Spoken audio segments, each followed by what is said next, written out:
Hello, my happy fifth graders. Today we are going to be doing colorful grammar, and we're going to be talking about sentences. Seems like we talk about sentences quite frequently. Today we're going to be talking about complete sentences, run-on sentences, and fragments. But not in that order because that would have been too easy for me to say. The first thing we're going to talk about is what a complete sentence is. Complete sentence. Look at me not use my lines whatsoever. Okay, so a complete sentence. What does a complete sentence need? It needs two things just to be a complete sentence. Now, I know there are complex sentences and compound sentences and simple sentences and oh, so many sentences. English teachers, why? Why? But just to be a basic complete sentence, you need two things. You need a subject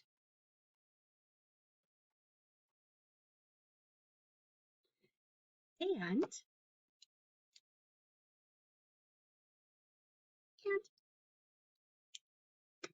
I really have run out of colors, you guys. Predicate.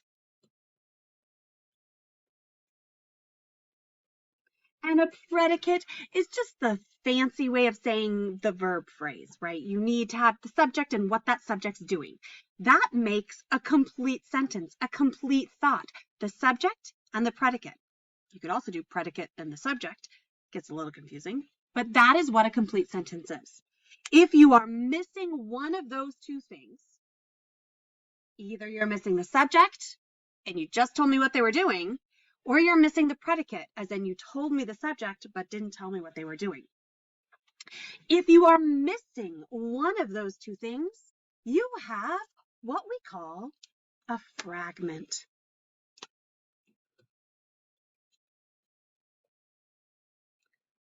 Fragment. Now a fragment is this poor deer that only has half of itself.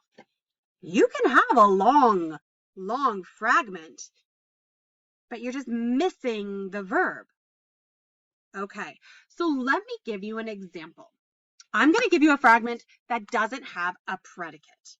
So my fragment starts like this. Okay, so wait, I spoke too soon. Fragment is missing either subject or predicate. Okay, either's.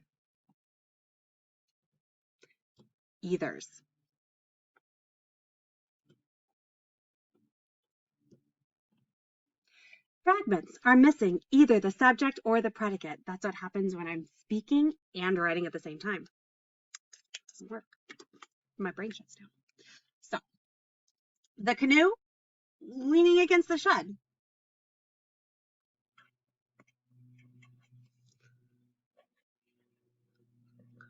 Canoe leaning against the shed.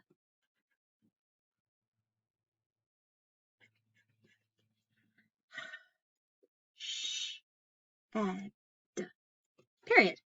The canoe leaning against the shed. But Miss Gorman, I have a verb, leaning. It's something I can do. I can lean. I lean quite often, especially when I'm watching things, right? The canoe leaning against the shed. Leaning is a verb. Or is it? Leaning is not a verb. 5 points if you can tell me what leaning is. Go ahead and type it into Padlet and I will tell if you're right or not. Leaning is not a verb. The canoe leaning against the shed. It's missing something. This is missing the verb or the predicate. Predicate. Where are you? Right? That's what I'm thinking. That's my bubble. Predicate, where are you? So if I had the sentence, the canoe leaning against the shed, I need to add a verb. What is the canoe leaning against the shed doing? Is it jumping? The canoe leaning against the shed jumped. That would be kind of crazy. The canoe leaning against the shed ate the dog. Whatever it is, what is that canoe doing? The canoe leaning against the shed. You need the predicate. So predicate, where are you? Right? Now, say I had a missing subject. I don't know why it's all going to be water related. I think I need to go to the ocean or the beach or the lake. I think I need to go to the lake. It's too cold. Okay. The canoe leaning against the shed. So it's missing a predicate. To fix it, we add a predicate. The canoe leaning against the shed leaks. All right. Now we're going to write one that's missing the subject. Wanted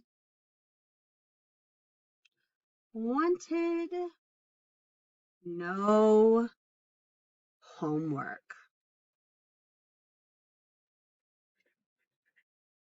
Period. Wanted no homework. What? What? What am I missing? I'm missing the subject. Who wants no homework? I can think of a few people, just a few. Who wants no homework? I'm missing the subject. This is a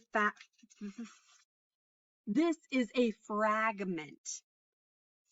Subject. Where are you? There it is. He'll say the same thing, right? Where is the subject? I don't know who you're talking about. You're missing something. This is what a fragment is. A fragment is missing something.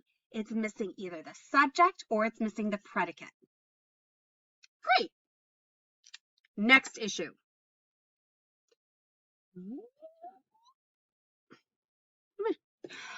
The next one is a run-on.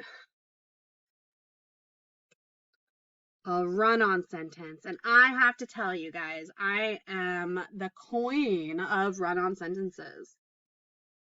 At least I was when I was in school. Run-on sentences. They just keep going. It's like the little Energizer bunny. That's still a thing, right? No. A run-on sentence just keeps going and going and going. Oh my goodness, you guys. When I first taught first grade, I was student teaching. It was a long time ago. But I had this little girl, and she wrote like a 21-page book. It was the sweetest thing. It was about all of these cats, 7 cats, and everything those 7 cats did. And each cat had a name. And it was probably 3 periods in those 27 pages. And her handwriting was not that big. It was like Sarah went to the store. Jojo went to the store. Like, she would name all of the cats and what they did without any periods. That is a run-on sentence. Run-on sentence is 2 or more, like 21 pages more, sentences written as though they are one. Written as though they are one. It just keeps going and going. And if I could draw the Energizer bunny, I would. Oh, see, now he's got like this weird nose. That was my little drum, little handle with his hand, little feet, little tail. It's not the worst. I don't know why his back's like away from his head, but whatever. It's as though it's written 2 or more sentences written as though they are one. It just keeps going and going and going. And basically, to fix it, you need a period or you need a semicolon to separate the 2 sentences. Let me give you an example. Just gonna use the one from the book. Sean, actually, let's use this one.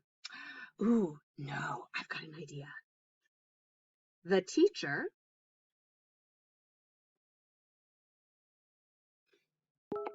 grew agitated.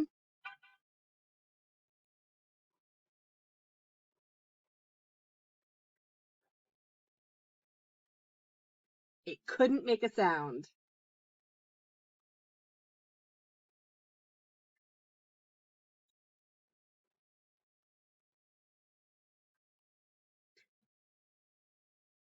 Right? The teacher grew agitated. It couldn't make a sound. It grew so agitated, right? Me.